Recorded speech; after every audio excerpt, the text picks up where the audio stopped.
قل ادعوا الله أو ادعوا الرحمن أيما تدعوا فله الأسماء الحسنى۔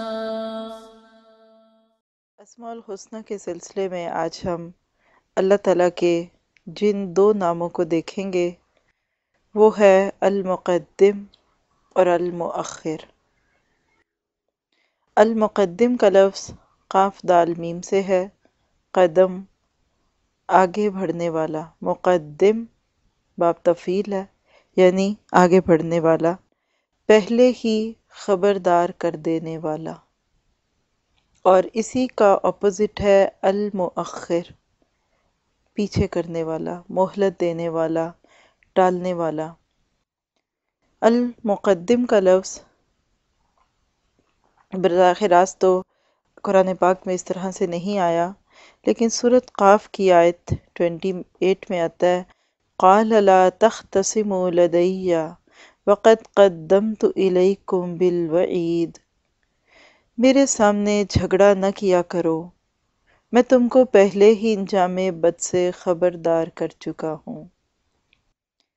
اللہ سبحانہ تعالیٰ لوگوں کو برے انجام سے بچانے کے لیے پہلے ہی خبردار کر دیتے ہیں کہ دیکھو یہ نہ کرنا ورنہ پکڑے جاؤ گے۔ اور دیکھا جائے تو یہ اللہ کی محبت کی دلیل ہے اپنے بندوں سے کہ ان کو برے انجام سے بچاتا ہے۔ آپ کو کون برے بھلے کا فرق بتاتا ہے؟ جس کو خوف ہوتا ہے کہ کہیں آپ برے انجام سے دوچار نہ ہو جائے، جیسے ماں اپنے بچے کو وقت سے پہلے ہی تیار کرتی رہتی ہے، یہ کرو گے تو بیمار ہو جاؤ گے، یہ کرو گے تو ناکام ہو جاؤ گے، فیل ہو جاؤ گے۔ یہ ماں کی محبت ہے۔ یہ الگ بات ہے کہ بچوں کو یہ سمجھ نہیں آتی، اور ان کو کب سمجھ آتی ہے؟ جب وہ خود اس سٹیج پہ آتے ہیں جس پہ ان کی ماں ہوتی ہے۔ تو بالکل اسی طرح اللہ تعالیٰ کی یہ محبت کہ اس نے اپنے بندوں کو پہلے سے یہ سب کچھ بتا دیا کہ دیکھو اگر تم نے میری رہنمائی کے بغیر زندگی بسر کی تو پھر تمہارا جو کل انجام ہونے والا ہے اس کے اوپر پچھتاؤ گے، فائدہ نہیں ہوگا۔ اگر دیکھا جائے تو اللہ کی ذات کی یہ صفت باقی تمام صفات سے زیادہ یونیک ہے، بالکل ایک الگ انداز ہے، اور محبت کا ایک عجیب سا انداز ہے جس کو بہت سارے لوگ اگر محبت نہ بھی سمجھیں لیکن اس کو اس سے کوئی فرق نہیں پڑتا۔ قیامت کے دن وہ شخص جو گمراہ ہوگا اور اس کا شیطان دونوں اللہ کی عدالت میں ایک دوسرے سے جھگڑیں گے، اور وہ کہے گا کہ اللہ یہ ظالم میرے پیچھے پڑا ہوا تھا، اسی نے مجھے گمراہ کر کے چھوڑا، اس لیے سزا بھی اس کو ملنی چاہیے۔ اور اس کا شیطان جواب میں کہے گا کہ اللہ میرا اس پر کوئی زور تو نہیں تھا، یہ نہ سرکش بنتا، میں نے زبردستی اس کو سرکش نہیں بنایا، یہ تو خود ہی نیکیوں سے بھاگتا تھا اور برائیوں پر مر مٹتا تھا، کیونکہ اس کو نبیوں کی بات پسند نہیں آئی اور یہ میری باتوں کو سنتا ہی رہا۔ یہی ہے وہ جھگڑا جو ہر اس انسان کا ہوگا جو اللہ تعالیٰ کے اس نام سے تعلق توڑ کر دنیا میں من مانے طریقے سے جیتا ہے۔ ظاہری بات ہے کہ اس برے انجام سے وہی آگاہ ہوگا نا جو قرآن پڑھے گا، اور جو اللہ کی سنے گا وہی اللہ کی بات سے نصیحت لے گا نا۔ تو ہمارے لیے عمل کی بات کیا ہے کہ دیکھیں کہ اللہ کی ذات ہمارے لیے اس طریقے سے اتنے طریقے اختیار کرتی ہے، یا اللہ کی ذات نے ہمارے لیے ایسے اسباب پیدا کر دیے کہ جس کی وجہ سے ہم وقت سے پہلے اپنے انجام کو دیکھیں۔ اس میں ایک تو قرآن پاک میں جہنم کے تذکرے کی بات ہے، پھر اسی طرح پچھلی قوموں کی کہانیاں کہ انہوں نے غلط کام کیے تو تباہ و برباد ہو گئے، یہ بھی اسی کے اندر آتا ہے۔ تذکیر، نصیحت، یہ ساری چیزیں اسی کے اندر ہیں۔ تو جو لوگ اچھے بچوں کی طرح جو ماں کی بات سن کر برائی سے رک جاتے ہیں وہ برے انجام سے رک جائیں گے، اور جو بگڑے ہوئے بچوں کی طرح ماں کی کوئی بات سن کے نہیں دیتے، پھر جب وہ برے انجام کا شکار ہوتے ہیں تو پھر کہتے ہیں کہ چھوڑو اب کیا کریں، اب تو بس پکڑے گئے۔ اسی طرح اگر المؤخر کو دیکھیں نا، کیونکہ ان دونوں کو پھر آپس میں بھی ریلیٹ کریں گے، تو مؤخر کا لفظ تاخیر سے ہے۔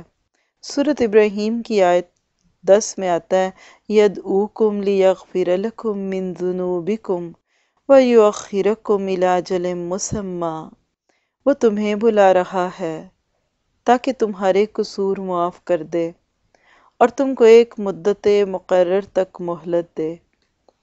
اسی طرح سورۃ ابراہیم ہی کی آیت 42 میں آتا ہے انما یؤخرہم لیوم تشخص فیہ الابصار، اللہ تعالیٰ تو ان کو ٹال رہا ہے اس دن کے لیے جب یہ حال ہوگا کہ آنکھیں پھٹی کی پھٹی رہ جائیں گی۔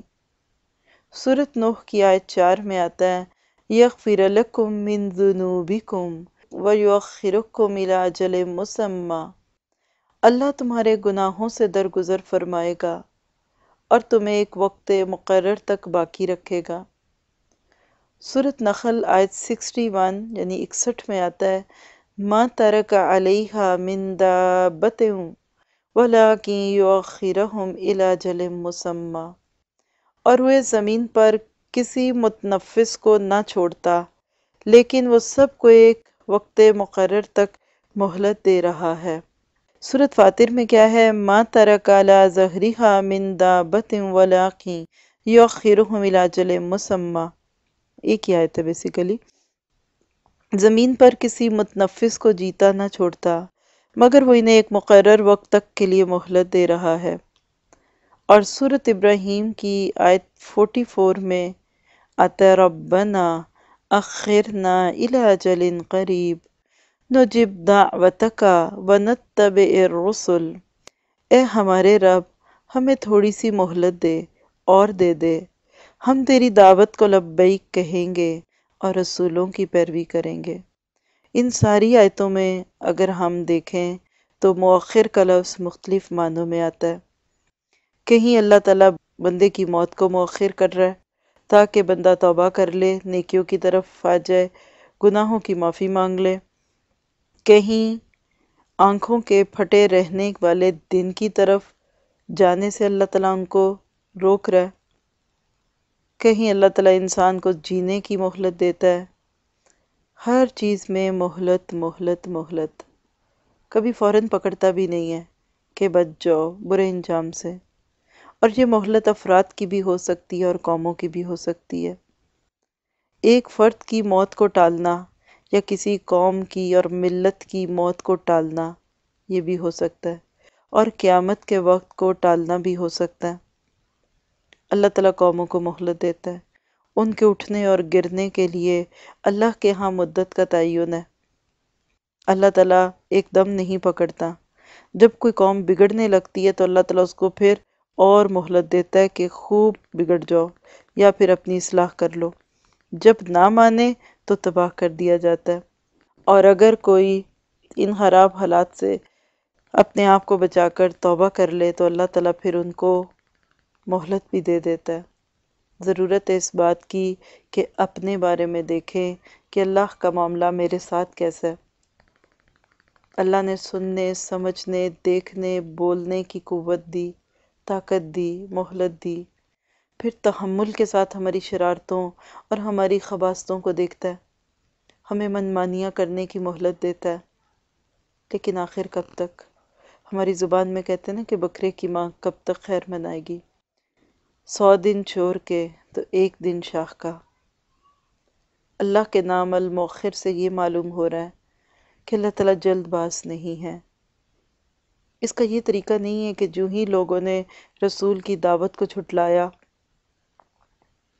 فوراً پکڑ لے، اور جو ہی کو رسول کی دعوت پر چل پڑا، ایمان لے آیا تو اس کو فوراً مار دے۔ نہیں، موقع آتے ہیں۔ آج رسول کی دعوت کسی شخص یا گروہ کو پہنچی، اسی وقت جو ایمان لے آیا وہ تو اللہ کی رحمت کا مستحق ہو گیا، لیکن اگر اس شخص نے تھوڑی سی پس و پیش کی، حیل و حجت کی، ماننے سے انکار کیا، تو بھی اللہ تعالیٰ اس کو فوراً نہیں پکڑتا، کیونکہ جس طرح ماننے پہ فوراً رحمت ہے، نہ ماننے پہ فوراً عذاب بھی آنا چاہیے، لیکن اللہ تعالیٰ ایسا نہیں کرتے۔ اللہ تعالیٰ لوگوں کو مہلت دیتے ہیں سوچنے کی، سمجھنے کی،